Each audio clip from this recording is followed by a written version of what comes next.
productivity remains incredibly inconsistent over the last 20 years because we've consistently expected people to care before we've done the rigorous work to make sure they feel cared for and make sure they know the difference that they make.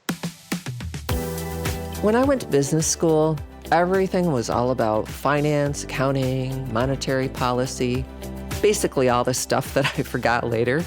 And I might have had a class that touched on what some people call soft skills, but the ability to help people find purpose or meaning in their work, to understand how to look out for a team's well-being, and to show people that they mattered, that just wasn't part of the curriculum. But a new body of research is showing just how critical these types of leadership skills are for actually achieving that return on investment and other hard results that we're held accountable for. Welcome to Work Better, a Steelcase podcast where we think about work and ways to make it better. I'm your host, Chris Congdon, and this is part 2 of my conversation with researcher and author Zach Mercurio. Zach wrote the new book called The Power of Mattering: How Leaders Can Help Create a Culture of Significance. And if you missed part 1, go back and give that a listen. Today, we're going to pick up this conversation where we left off, understanding how leaders can notice, affirm, and show people that they matter. I hope you enjoy. Zach, I'm so glad to get an opportunity to speak with you on this issue of mattering because I think it's one that people maybe haven't really thought about before. And I'd like to start out by just defining what mattering means, because I think we hear a lot of words in the workplace now about belonging and inclusion, and mattering is a little different take on that. So can you just explain to us, for the audience that caught the first part of this series or who might be joining us fresh today, like, what does mattering mean to you in the workplace? So belonging, right, is feeling welcomed and accepted into a group and connected to a group as a whole. Inclusion is being invited and able to take an equal active role in that group. But mattering is feeling significant to the people in that group. Right. I could feel like I belong in this conversation. I'm definitely included in this conversation because I'm able to contribute. But I may not feel seen by you or heard by you or feel like you can name my unique gifts or that you remind me that I'm needed. So mattering is the experience of feeling significant to the people around you. And why that nuance is so important is because mattering is a survival instinct, meaning the first thing we did as human beings was we actually reached out to be significant to someone. If we weren't significant to someone enough so that they'd keep us alive, we would be in big trouble. So that instinct to matter turns into this fundamental need to feel seen, to feel heard, to feel valued as we grow up, go to school, go to work. And when that need is met, when we do feel that people notice us, they pay attention to us, they remember the details of our lives, they invite our voice out, they hear us, they value us and the uniqueness we bring, and they remind us how we're needed. That's when we experience what psychologists call mattering. I just want to say it back to you to make sure that I'm really tracking with the difference. So I feel a sense of belonging in my work here because I feel like I'm part of a team and that, I feel like that team welcomes me into our group. I feel a sense of inclusion because my opinion might be asked or sought after, but I feel meaning when someone demonstrates to me, like my leader demonstrates to me, that the work that I'm doing is actually making a difference for the organization. Is that right? Am I tracking? That's right. Yes. Someone else showing you the evidence of your significance. And this is also important as well, because someone may say, well, Zach, can't I believe that I matter on my own? Right. I build my own self-esteem, my own self-worth. Yes, you can believe that you matter on your own, but it takes someone else to show you how you matter. Yeah. So I would like to talk about 3 things that you've identified in your work that are ways that, whether I'm a leader or a good team member, that I can be doing to show people that they matter. So we've already talked about noticing. That was the first one. Maybe you could just quickly remind us what noticing looks like. Yeah, yeah. Noticing is the practice of paying attention to the details, ebbs, and flows of someone's life and their work, and then offering them a proactive action to show them that you're paying attention. And that's that first part of seeing somebody. Hearing somebody is digging into the meaning and feeling behind someone's words, having those skills to help someone feel understood, and inviting their voice out. The reason why noticing is a foundation of mattering, it's like the elemental factor that determines whether we feel that we matter, which is why I have it coming before affirmation and showing people how they're needed, is because noticing is required for trust. We can care about people from afar, but to care for people means we have to get up close. You cannot care for something you don't notice or understand. Noticing is the relational groundwork of truly seeing a person, truly hearing a person, so that then you can affirm them and show them how they're needed. Yeah. So let's talk about affirming then. What does that look like? Yeah, I like let's like do this by omission of what it's not. Okay. Yeah, because I like that, because I think that we hear words like appreciation and recognition a lot. Appreciation is important. It's showing general gratitude for who someone is, for someone's presence. You can appreciate someone in an employee appreciation day. You can appreciate someone through an awards banquet. You can show it symbols of appreciation. Sure. Recognition is showing gratitude for what someone does. So it's elevating someone's work or their performance, right, through awards or kudos or whatever it is. But affirmation is showing someone how their unique gifts make a unique difference.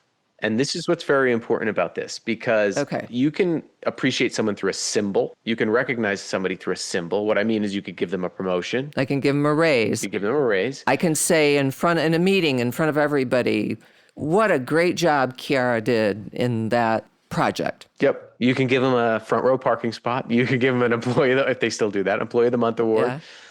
Yeah. But those things are all inanimate objects. So they cannot actually value a person. They are symbols of value, but like money can't value a person. It can't do the act of valuing.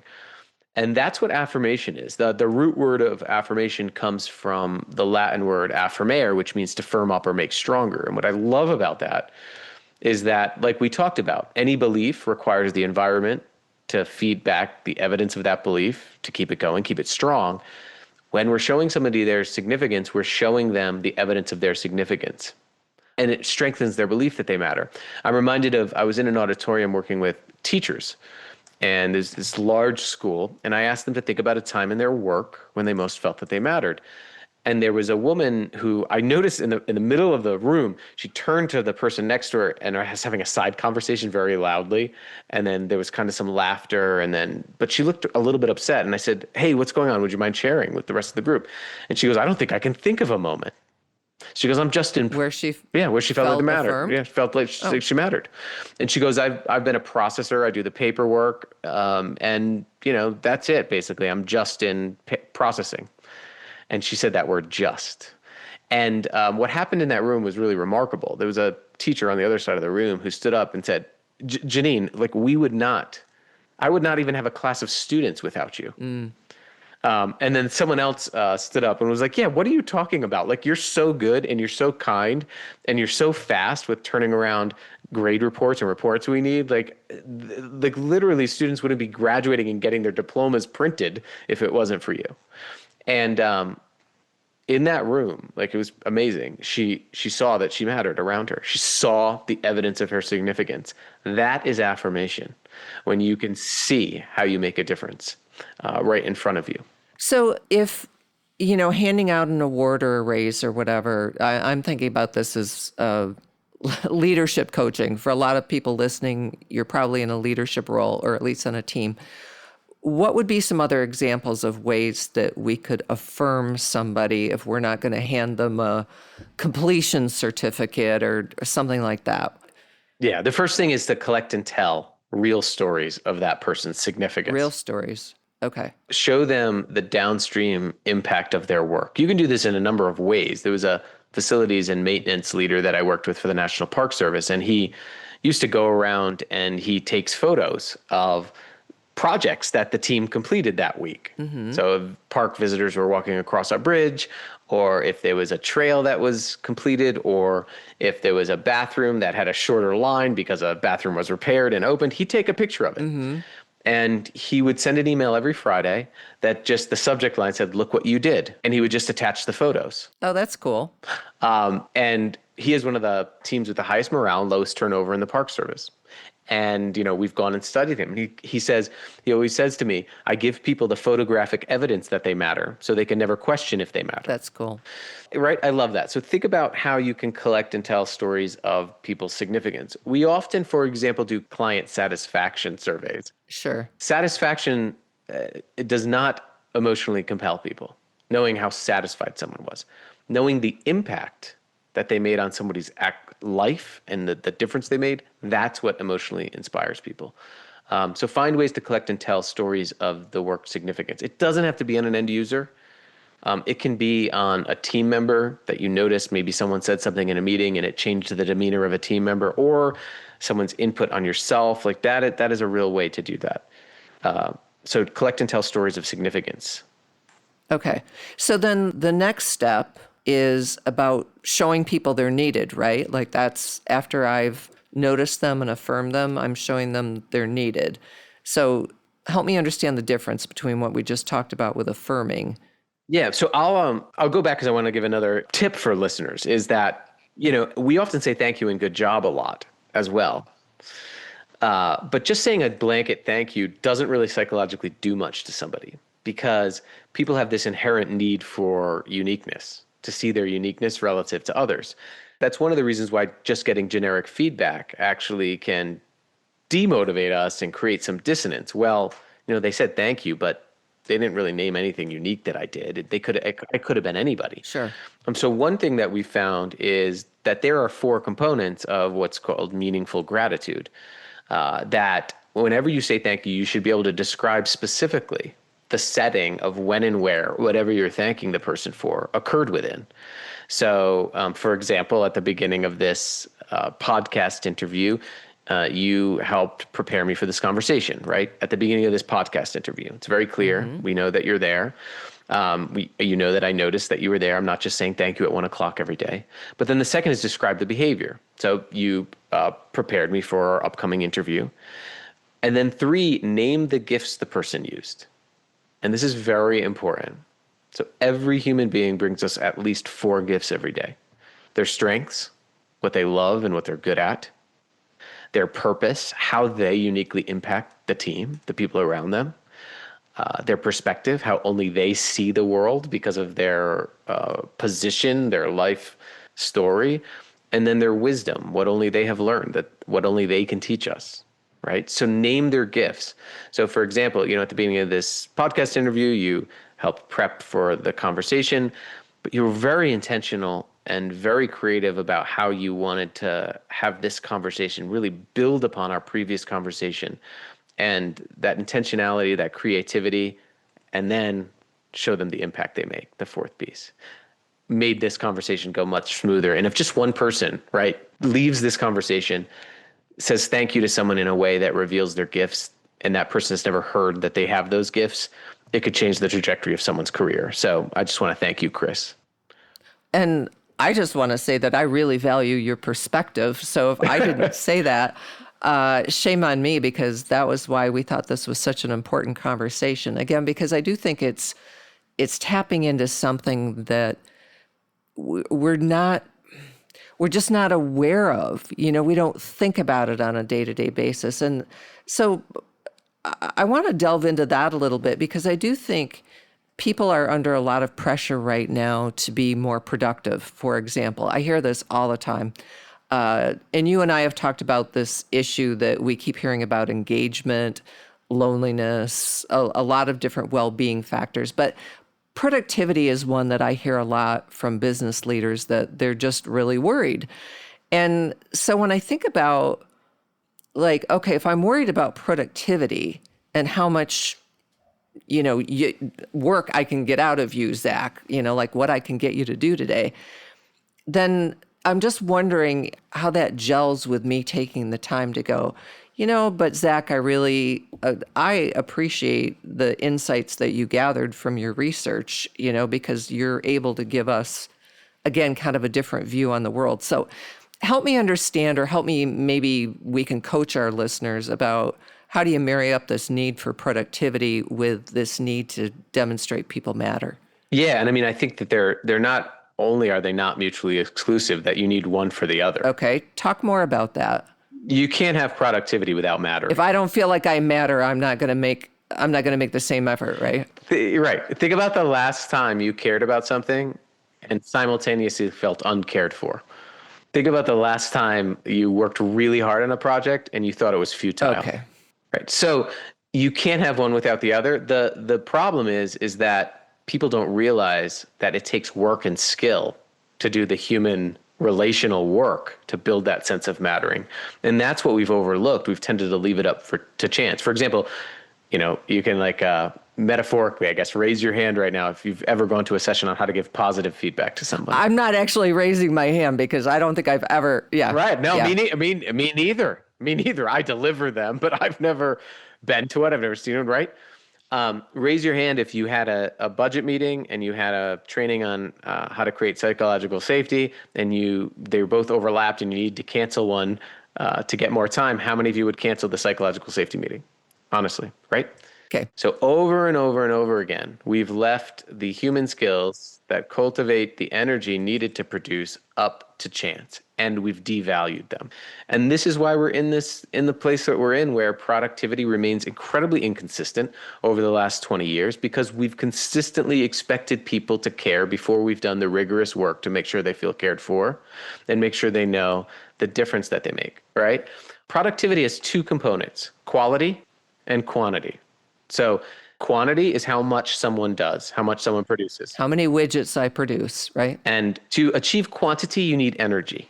And energy is just code word for motivation in psychology. And the most important way to compel motivation is called psychological meaningfulness. And that is knowing that I and what I do matters. So the second part of productivity is quality. And what do you need for quality? You need care. Someone needs to care about what they're doing. Yeah, if you don't care, anything is good enough. And people won't care because you give them a paycheck.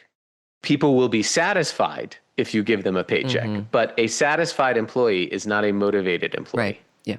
Very important. So I think it's important for leaders to understand that taking a long view on productivity and doing the work and taking the time to cultivate the relational groundwork, making sure people feel cared for, making sure they know how they're making a difference, will result in more sustained energy and sustained care that results in the quantity and quality you want from productivity. So I'm curious what you think about how we could do a better job, those of us who are thinking about physical environments, of creating places where it's more likely that people will have these kinds of conversations, the conversations that begin with, if it wasn't for you. I mean, I know you can have that conversation anywhere, but... Yeah, well, I think having spaces that actually remind you of your significance is important in terms of the design of the actual space. One of my favorite examples was when NASA was launching their moon missions, and John F. Kennedy went to go to a space center to launch the Apollo missions, and he said to a janitor, "Hey, what are you doing here?" And the janitor very calmly said, "Oh, I'm putting a person on the moon." Yeah, and cool. It was so cool. But Andrew Carton at the Wharton School did an archival study of NASA's environment during that time. And he took pictures of NASA facilities. He took pictures of meetings minutes. He took pictures of agendas. And he studied what NASA managers did to get a workforce of 300,000 people to believe so deeply in what they were doing that a janitor could just calmly say, "Oh, I'm putting a person on the moon." One of the things in their environment they had on all the blackboards at NASA, they had what was called a ladder to the moon. And they drew it where every group could see, every time they came in every day, they could see the tasks they were working on that month. Then they could see a tangible, measurable objective on the next rung of the ladder that task was needed for. Then they saw a tangible, measurable objective that objective was needed for, all the way up to putting a person on the moon by the end of the decade to advance science. And what I love about that is that was an environmental reminder constantly. And it wasn't a value on the wall. It wasn't a mission statement on the wall. It was measurably, here's how what you're doing today is needed on the wall. So I think there are some creative ways visually that we can remind people of their significance. I also think there are ways that we can connect people with the people they serve more. Like, for example, one of the things I see often is that there's like, especially if you're in a customer facing industry, Right. there's like the interface with the customer, and then there's all the people in the back. Uh-huh. Right? I would like to see spaces where there's more contact between everybody in the organization Yes. and customers and users moving in and out of that space. Because, for example, Adam Grant at the Wharton School finds just having one contact with a beneficiary of the work that you're doing can increase motivation upwards of 400% in Yeah. experimental studies. Absolutely. So having some more of that space where customers, behind the scenes workers are interfacing is very important for helping people feel affirmed. I think we mentioned this last time. I also think like distance is very important to think about. We talked about the long conference tables. And the degree of formality. Yeah. Getting people literally together, because one of the things that's important is mattering. The currency of mattering is attention and time. And we're more likely to perceive someone's paying attention to us when we perceive they're close to us. When there's some proximity. Proximity. Sure. So making sure spaces are conducive to when somebody leaves a meeting room, is there a space right outside the meeting room with two chairs facing each other, comfortable chairs? So that if I notice you're frustrated in that meeting, the environment prompts me to say, hey, let's have a seat and just talk about this real quick. Yeah. If you think like about all the things that we talked about in the last two episodes, this episode and that episode, then you think, what in my environment would trigger somebody to do this right now?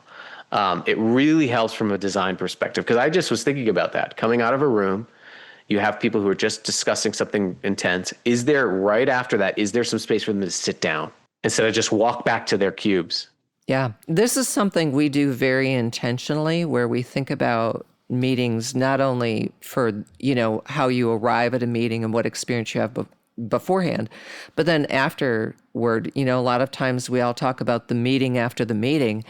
Are you creating a place for somebody to do that, or creating a place for somebody to decompress even for a minute? Sometimes you come out of intense meetings and you need a minute to gather your thoughts. Like we could begin to create those kinds of spaces that can either create those interactions or even just value people by acknowledging what they need as human beings to be able to do their work.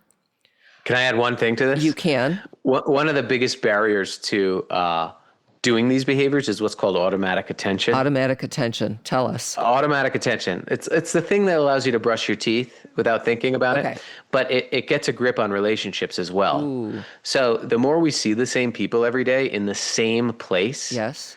the more your brain goes on autopilot. So the one-on-one's the same, the meeting starts the same, even getting feedback is routine. We also the closer we are to somebody, like the more we see them, the less interested we tend to get in them. Oh, that's interesting. There's experiments that have been done that if I had you go and I had you get directions from a stranger, and then I had you go and get directions somewhere from a spouse or partner or someone you know really well, you would exhibit more attentive cues to the stranger, ask more questions to the stranger than you would to the person you quote unquote know really well. And that's because of automatic attention. It's called the closeness communication bias. So the reason why I bring this up when it comes to space is one of the best ways to get out of that is to switch up where, when, and how you're interacting with people. So if you always interact with a specific person in a specific place in the office, saying to someone, hey, let's go meet over here. Right. But it's a comfortable place. Let's go meet in the library up front with near the books. Let's go for a walk. Your brain will have to jolt out of the automatic attention. So I mention that because having a variety of spaces that serve the function of a variety of functions, one-on-one meetings, group meetings, is very important. That makes so much sense. It is hard for me to notice and affirm you and let you know that you're needed if I'm on like autopilot. And so breaking out of that it can be an aid. It can help me from falling into kind of that automatic mode. Yeah. So, Zach, you joining me today helped my day at work feel a little bit better for sure. And I think it's going to help a lot of our listeners feel the same way. So thank you so much for joining me today. It's been a great conversation. My pleasure. Glad to be here. The number one worker complaint today is a lack of privacy. This spring, we have new tools and resources to help solve this urgent need using community-based design principles. Learn how to create a better focused, less stressed, and more productive team in the new Work Better magazine. Get your free copy at steelcase.com/WB magazine. So Work Better is now dropping in your feed every other week. Please remember to follow us and to subscribe so you don't miss an episode. And visit us at steelcase.com/research to sign up for our weekly newsletter about workplace research, insights, and design ideas that are delivered right to your inbox. Thanks again for being here, and we hope your day at work tomorrow is just a little bit better. Thanks to everyone who helps make Work Better podcast possible, including our producers Rebecca Charbowski, Stav Kontis, Chiara Licari, Branda Lasik, and Katie Pace. Creative direction is by Aaron Allison. Editing and sound mixing is by Soundpost Studios. Technical support comes from Mark Caswell, Sean McManaman, and Jose Jimenez. Is by Areli Ariano and Jordan Marks.